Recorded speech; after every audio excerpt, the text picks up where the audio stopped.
Good morning, children. This is Venugopal for Little Hearts Publications with Social Studies, Book 3, Unit 3, Our Country, India, in which Lesson 3, India, a subcontinent. And in this lesson, we are going to discuss India and its physical features. You all know, children, that India is the seventh largest country as far as the size is concerned in the world. Seventh largest country in the world. And when it comes to population, populous means having more population. India is the second most populous country after China. You know, children, at present, India's population is around 130 crores. What is the population of India at present? Around 130 crores. Very soon, India is going to overtake China as the most populous country. Maybe by 2050, India may become one of the most populous country in the world.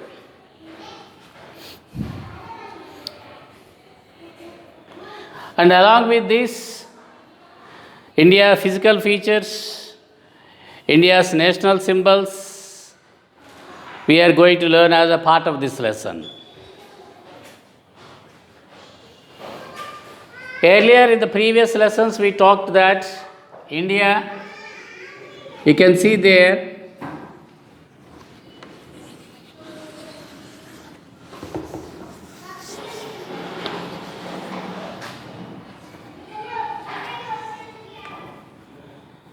is narrow at the top and the bottom and wide at the middle. And India is located, as you can see there in the map in page number 21. India is located in the southern part of the Asian continent. You all know that Asia is the largest continent in which India is located, and India is located to the southern part of Asia. And narrow at the top and bottom and wide in the middle. You can see that there. If you look at the map there in your textbook, children, you can see narrow at the top and the bottom, wide in the middle. This is India map, physical features. Top part and bottom part are narrow compared to the middle part. This is India's physical structure.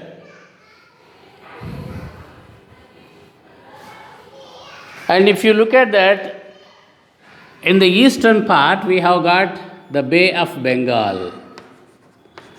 The eastern part of the country, we have got the Bay of Bengal.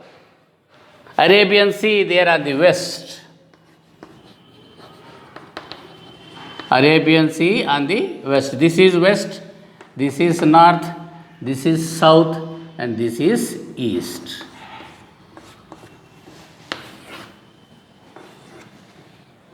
The map always shows the same directions.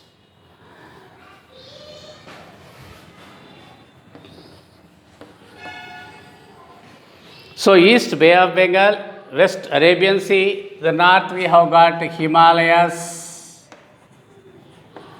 and the south there is Indian Ocean.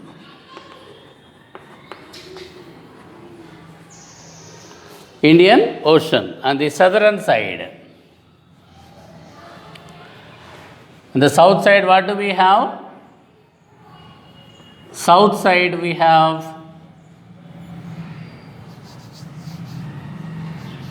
Indian Ocean. These are the four important seas or Himalayas located on the four parts or four different directions of India. On the east we have Bay of Bengal, on the west we have Arabian Sea, the north we have Himalayas, and the south we have Indian Ocean. So, from north to south, from this part to this part, from north to south, you know, it is 2,900 kilometers. North to south, 2,900 kilometers. What is that? The range or the distance. And the same way, from east to west, from here to here,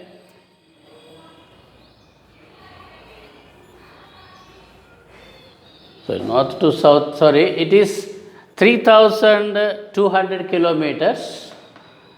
From north to south, from east to west, it is 2,900 kilometers.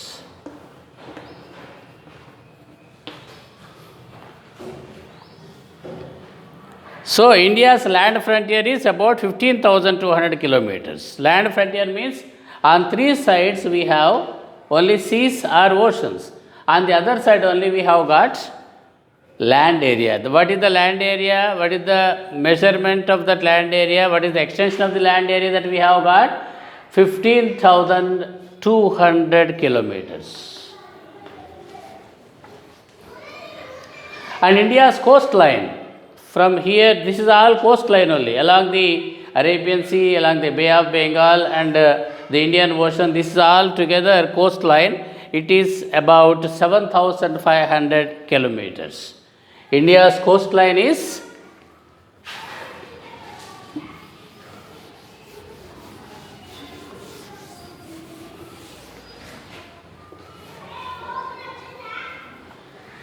India's land frontier is 15,200 kilometers. And India's coastal area is around 7,500 kilometers. These are the land features of our country. The total land area, look at this, total land area of the country. Total land area of our country is about 32,90,000 kilometers. Total land area of our country, 32,90,000 kilometers. 32,90,000 kilometers. This is the total land area of India. And as we said, we discussed earlier, on three sides of our country, we have got only water bodies. Bay of Bengal here, Indian Ocean on the south and Arabian Sea on the west. Only on the northern side we have other countries. So let us see who are our neighboring countries. What are our neighboring countries? Nepal and Bhutan. Nepal and Bhutan are to the northern side of our country. Nepal and Bhutan are to the north of our country. Myanmar and Bangladesh are to the east. This is the eastern side. Myanmar means now, once upon a time it is Burma, and Bangladesh are on the east.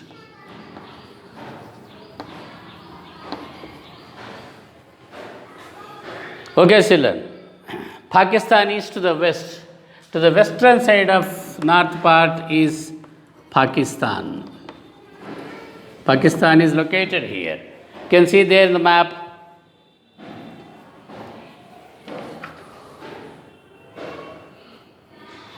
And there is a small country there at the bottom to the south of India, that is Sri Lanka.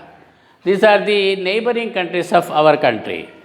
Okay, children, Nepal and Bhutan on the northern side, Myanmar and Bangladesh on the eastern side, Pakistan on the western side, and Sri Lanka on the southern side. These are our border countries, our neighboring countries. So, every country has its own symbols. These symbols indicate the importance of the nation. These symbols indicate the pride of the nation. We call proudly, we have got symbols, national symbols. Every country has got its symbols like that. And those symbols give an identity to the country in the entire world. Okay? Those symbols give an identity to the country in the world. Let us see what are the national symbols of our country? We all know that on national festival occasions like Independence Day and Republic Day, we hoist the national flag and sing the national song or national anthem. Okay, children, that national flag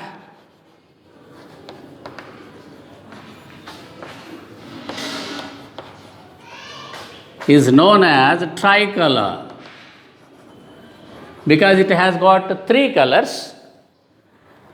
Top color at top, it is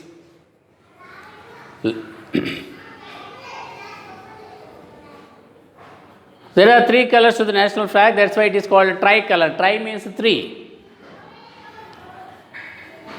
Middle there is white color, you can see that there, and the bottom green.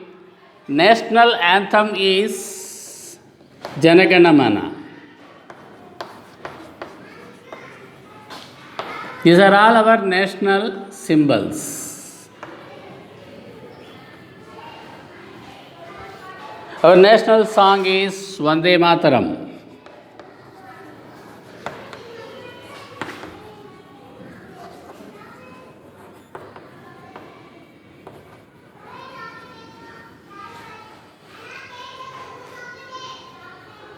National animal is tiger or Bengal tiger, it is also called. National animal is tiger. National bird is peacock. And national flower is lotus.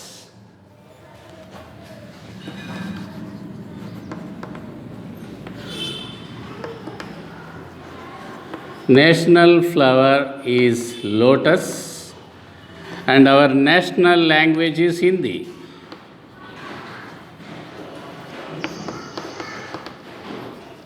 So these symbols give identity to our country. Wherever you find the tricolor, as I said earlier, the tricolor means having three colors. Tri means three. The top band is in saffron color. Middle band is in white color and the bottom band is in green color. You can see the pictures of national symbols there in your textbook. Now we will be discussing the physical features. India's landform, as I told you earlier, total land area of India is 32,90,000 kilometers. So India's landforms can be divided into four major groups. India's physical divisions means physical features.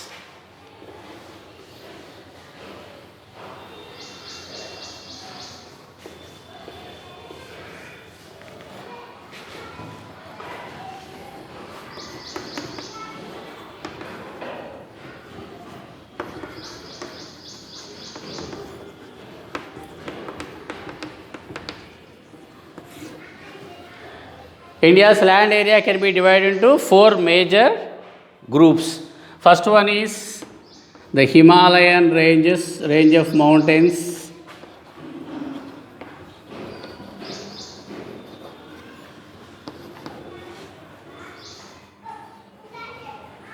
Northern plains. Earlier we discussed in the previous class also. It's an extension of what we discussed earlier. Third one, the Deccan Plateau.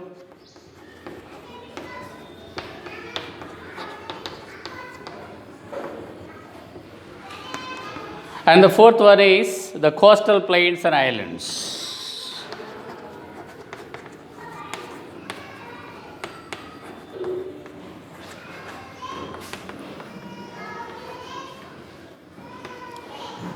These are the four major physical divisions India has been divided into.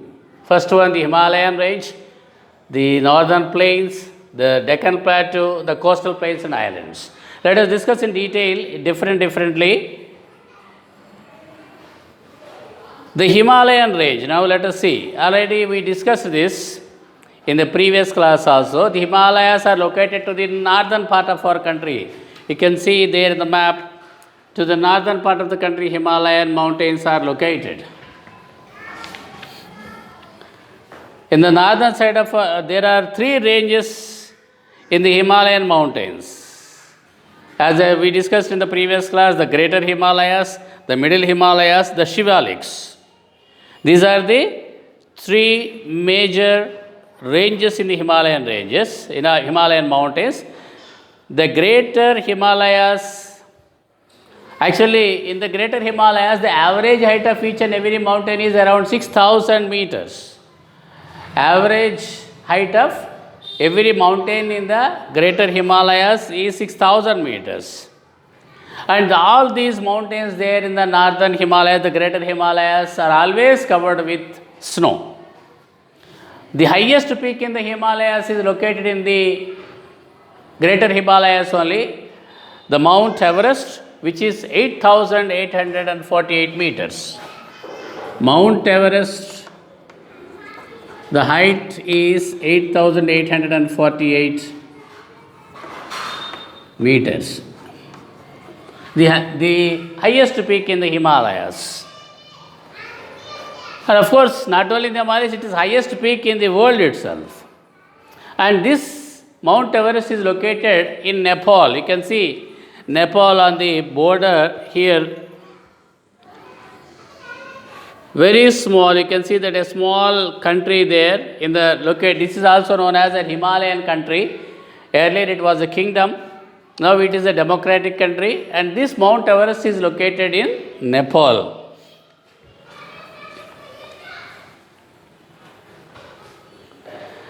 And of course, on Indian side of Himalayas also, the highest peak is Kanchenjunga. The highest peak on the Indian side of the Greater Himalayas is the Kanchenjunga, which is 8,598 meters. The second highest. Let us look at it. Mount Everest is located in Nepal.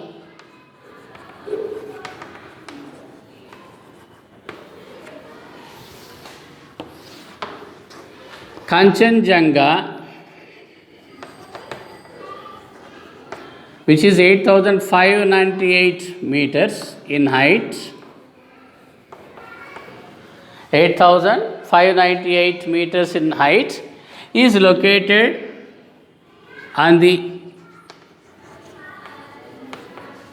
Indian side of the Himalayas.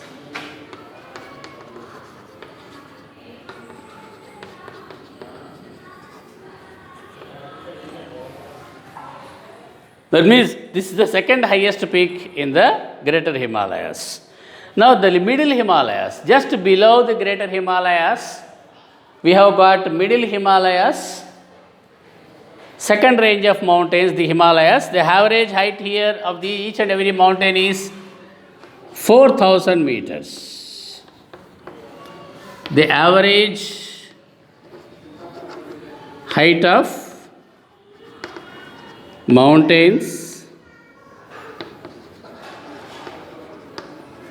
in the Middle Himalayas.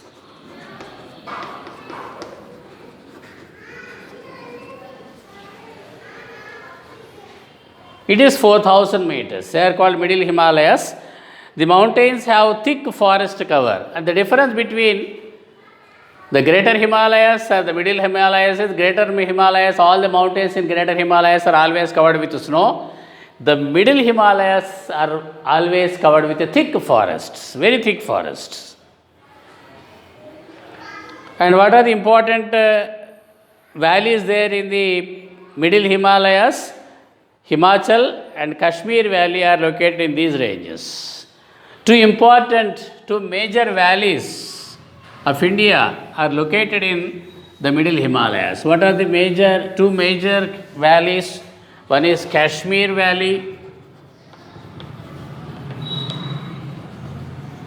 and the Himachal.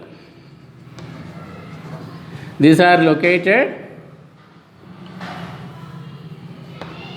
in the Middle Himalayas.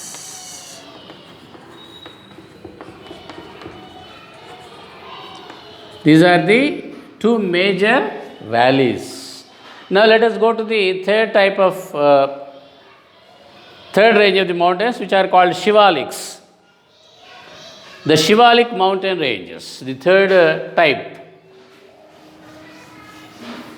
Our third range are the bottommost range of the Himalayas. Third are the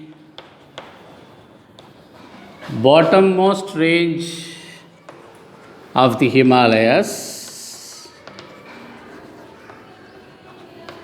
are known as Shivaliks.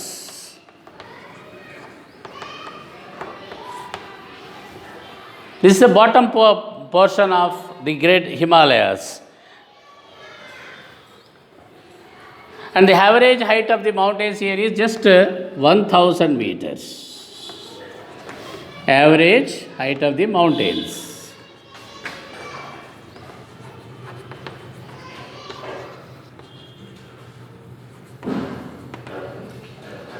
In these ranges, 1000 meters is the average.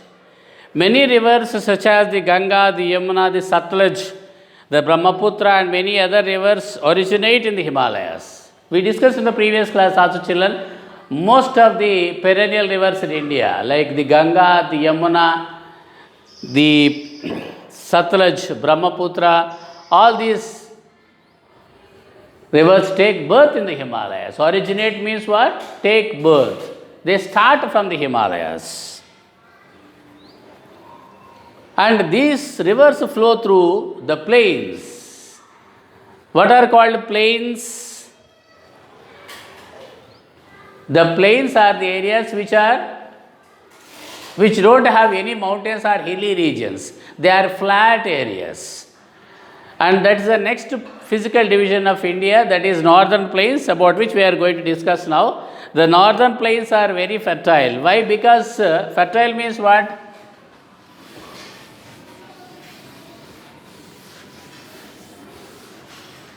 Northern plains are very fertile.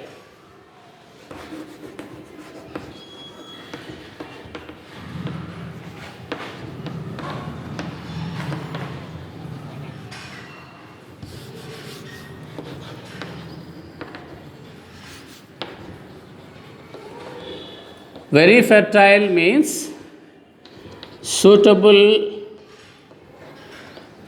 for growing crops. That is the meaning of fertile. Suitable for growing crops. Why? Because most of these rivers like the Yamuna, the Ganga, the Brahmaputra, the Satluj pass through these northern plains. That is why they become fertile. Many big rivers flow through the Ganga, the Yamuna and the Brahmaputra are some perennial rivers which flow through the perennial rivers means the rivers which never dry up. Even in the severest summer season also, these rivers will never dry up. They are called perennial rivers. They continue to survive. And what is the area of the northern plains? 2,500 kilometers in length and 400 to 600 kilometers in width. The northern plains, 2,500 kilometers in length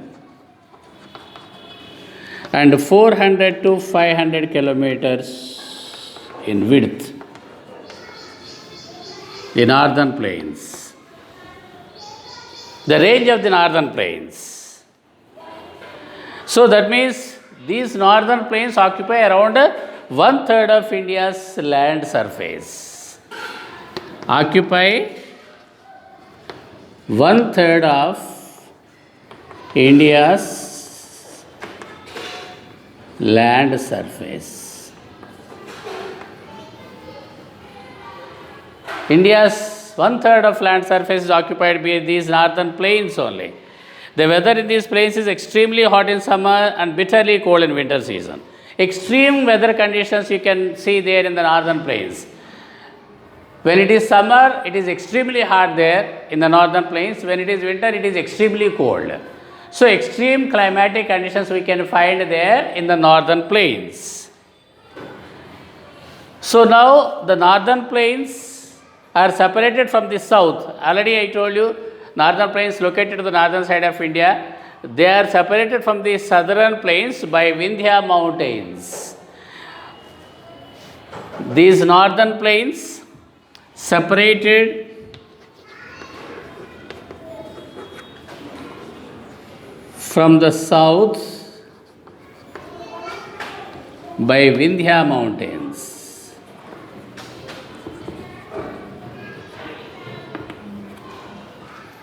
Okay, children, let us see the Deccan Plateau, that is what is also called Indian Peninsula.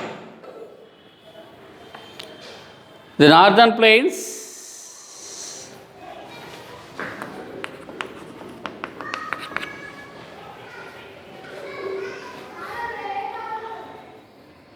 What is a Deccan Plateau or Indian Peninsula?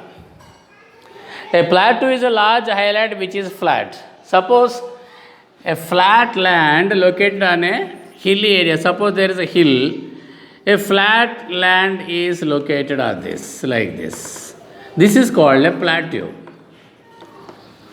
This is also called tableland. What is the other name of plateau? Tableland.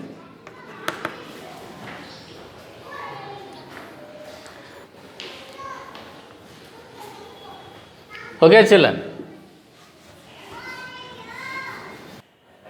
Plateau is also known as a tableland, which is a large highland which is flat. High range, but the land is flat. That is what is called plateau, Deccan Plateau. And a peninsula is an area of land projecting far into the sea. You can see that there, so southern part of India is projecting far into the sea or ocean. The Indian Ocean is located here. On the western side we have Arabian Sea, here we have the Bay of Bengal. So in this, the southern peninsula means what? A piece of land which is covered by water on three sides. This is peninsula. India, so southern part of India is a peninsula. That's why it is known as the southern part of our country projects far into the sea. It is surrounded by water on its three sides. Therefore, India is called a peninsula. What is called a peninsula?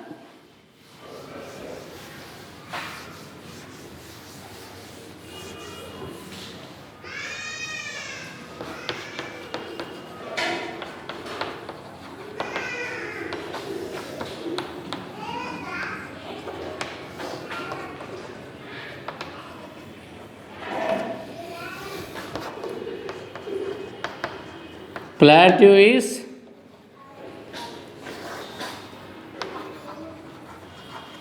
a large highland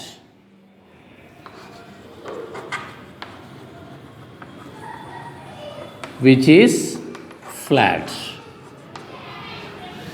whereas peninsula is a piece of land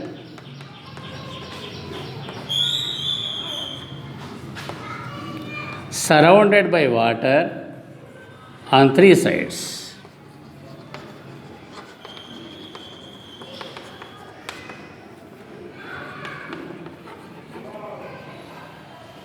So this is the difference between plateau and peninsula. When a high land which is flat, it is called plateau.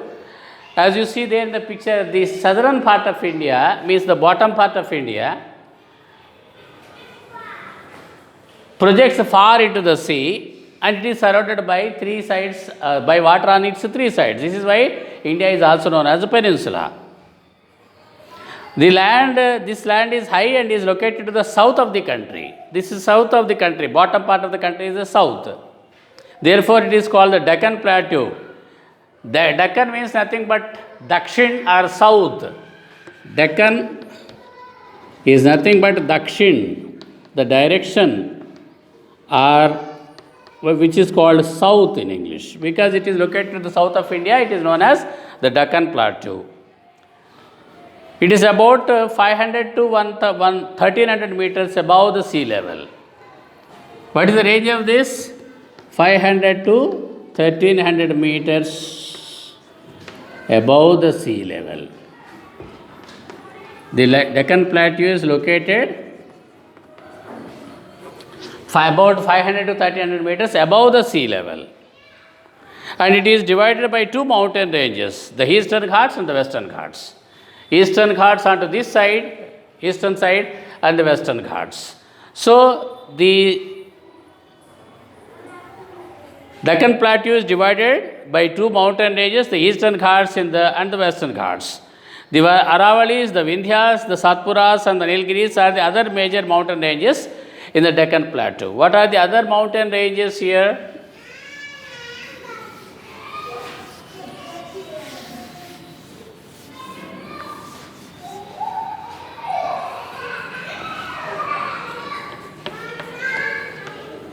Deccan Plateau is divided by Eastern Ghats and Western Ghats.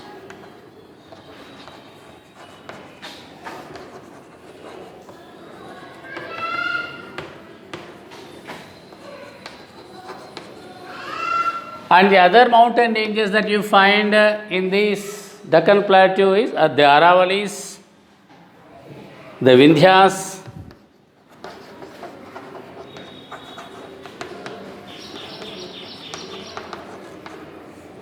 the Satpuras,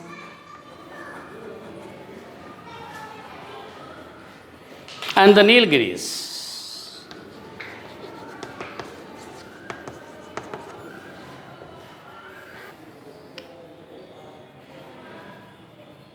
The lesson, children, will be taken up in the next class. Thank you.